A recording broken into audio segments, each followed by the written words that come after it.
Marcus and Max pulled up into their client's driveway. "So, what's the case?" Max, Marcus's assistant, asked. They were both paranormal investigators, but Max was still in training, while Marcus had over 15 years of experience. "A woman named Maria, saying that something is living in her house and affecting her sleep," Marcus explained. "Her sleep? That doesn't sound too serious." "We'll see." The two men headed towards the doorway of the large, countryside home with an immaculate lawn and perfectly lined hedges surrounding the driveway. A woman opened the door as they approached, an older woman who was quite beautiful, but clearly in distress. Her long, straight black hair was tangled in a mess, making it almost seem curly, and her eyes had bags on top of bags on top of bags. "How's your sleep been?" Marcus joked, and surprisingly, the woman smiled. Even in her fatigue, she still had a sense of humor. "Just fine. Can't you tell by how great I look?" Maria responded with a slight chuckle. Max was surprised by her energetic nature despite her contradictory appearance. Maria led them into the house, a grand, mainly wooden house with no carpets besides a small welcome mat. "You can keep your shoes on, I'll just clean it later," Maria said, and Max was surprised she'd still have the energy to clean it. "Such a grand place," Max commented, amazed by the grand staircase and the massive chandelier hanging on the ceiling. Every inch of the floorboard was professionally polished, and luxury paintings lined the walls, some of them portraits, some abstract. Maria caught Max looking at a particular painting. "An interesting one, isn't it?" Maria questioned. "Interesting indeed," Max commented, staring at a piece of a Sunnyside hill with a strange figure in the background, a figure that seemed to be staring straight at you, despite having non-visible eyes. "This way, please." Maria led them down the upstairs hallway and towards a room. "My bedroom." Marcus and Max entered the room, a beautifully decorated and well-lit room that contained absolutely no ominous energy.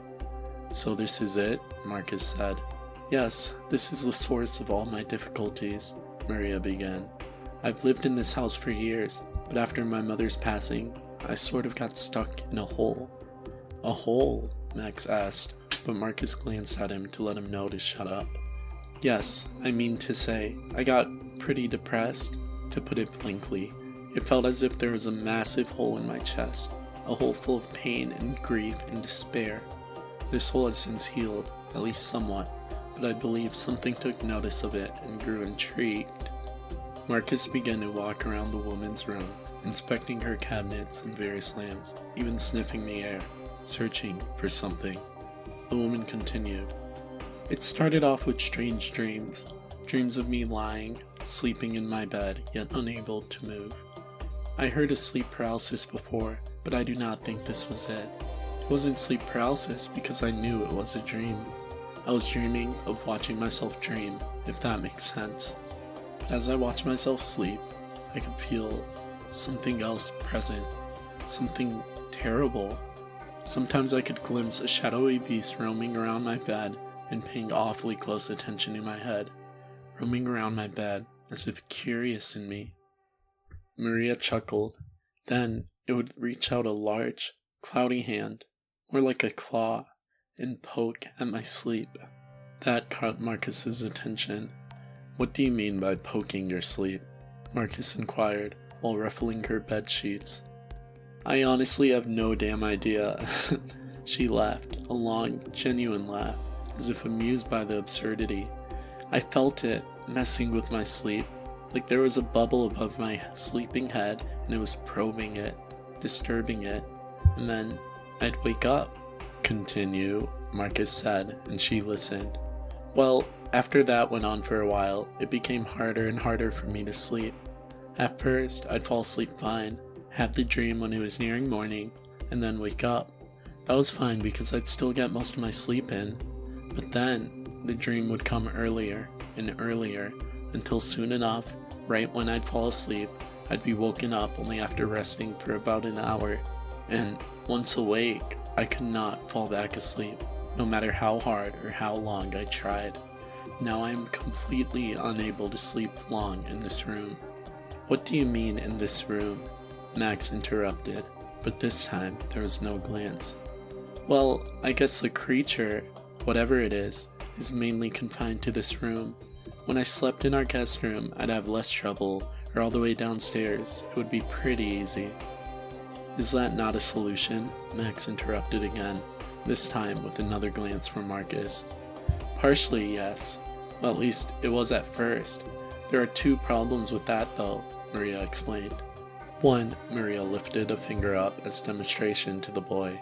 I shouldn't be forced out of my room in my own house by anybody, spirit or demon or whatnot. I will not back down. Two, the thing had less of a hold on me in the other rooms, but it was still a problem.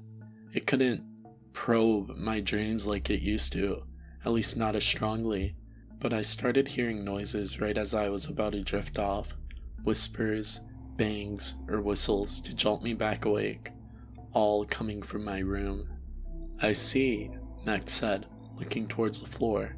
So tell me, detective, Maria stared at Marcus, who was now looking under her bed. Do you sense anything, and can you help me?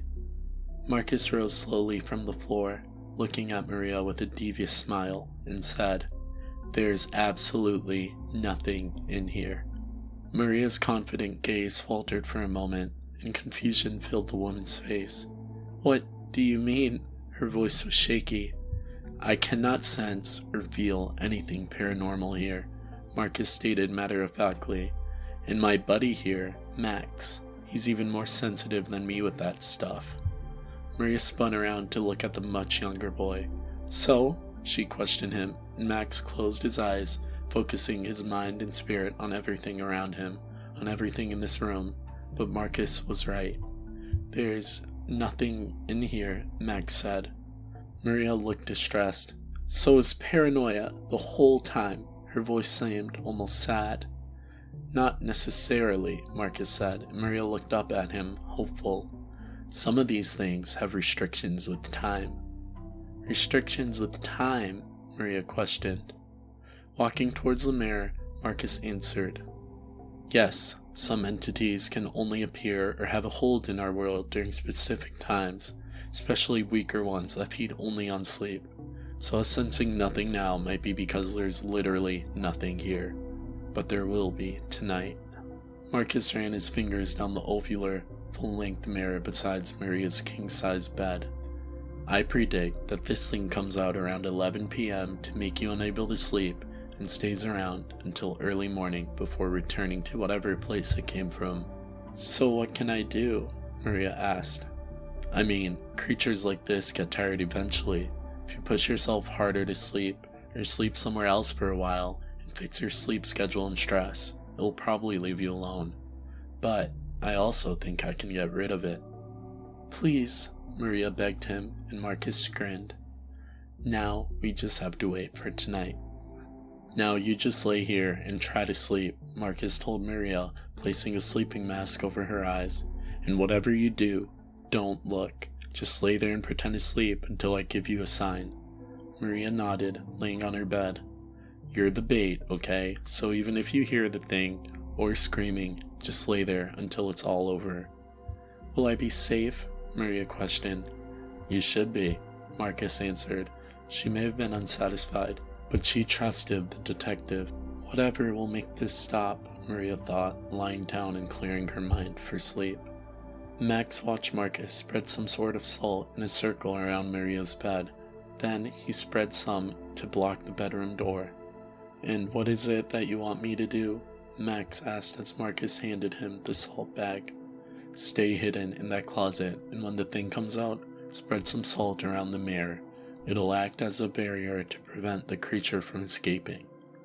How do you know it will come out the mirror? Max asked, unable to sense anything. I can only hope, Marcus grinned. Marcus stood outside the bedroom door like an officer ready to barge in, and Max stayed hidden in the closet, waiting for the thing to appear. They waited and waited and waited. Max had no watch, but yawned as it began to turn past 10, then 11, and now around midnight.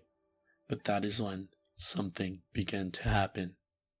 Max's eyes widened as a cloudy figure of an arm began to extend out of the mirror. Max held in his gasp as a long, muscular arm that ended in sharp claws reached further and further out. until finally it reached the bedroom floor. The arm was followed by another, and then the shoulder, and finally the creature's face began to emerge. It was hard to make out the creature. Max could only see the shadowy figure of what it was supposed to be, not any details, and even then, the creature seemed to emit a strange, black fog, making it even less visible. However, the large, yellow eyes of the beast were unmistakable. Even though not very visible, the beast was terrifying. Max's heart felt like bursting, as if witnessing the approach of some sort of apex predator. Yes, that is what he felt. He felt like he was prey hiding in the bushes from a jaguar.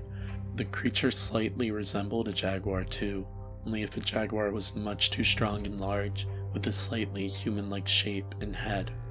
The beast began to circle Maria as she slept, and Max even noticed the woman slightly stir, as if being disturbed in her sleep. With every step of the creature, Maria shuddered slightly or let out a slight groan, and that is when the creature slowly lifted up a hand. Max's sign to act. Max creeped out of the closet and, in terror, began to pour salt around the mirror. As he did, the creature lifted a paw closer and closer towards Maria's head. That is when a sudden flash of light stunned them all, a flash that stopped the creature from reaching any further. The light that was the invisible barrier around the woman, the barrier created by the salt. The creature leapt backwards, its eyes turning to look at Max. Rage filled its intense yellow eyes, a rage that was directed at Max. And then, the creature charged at him. "Over here!" Marcus screamed, jumping into the room, and Max rose quickly to sprint towards him. But the creature was far too fast. It reached Max, letting out a roar as it dove for him. And as it did, the boy reached out for Marcus's hand.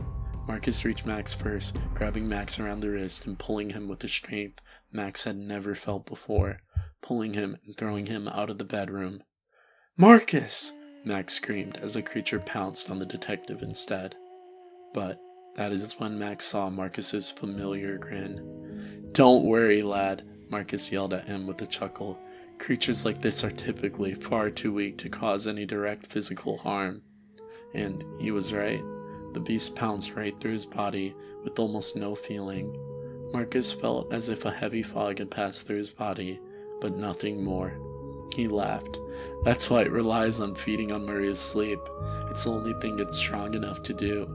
Maria sat up in her bed, removing her sleeping mask. She looked at the sight of some wild beast trying to harm the detective, but being completely unable to do so, and felt a little amused.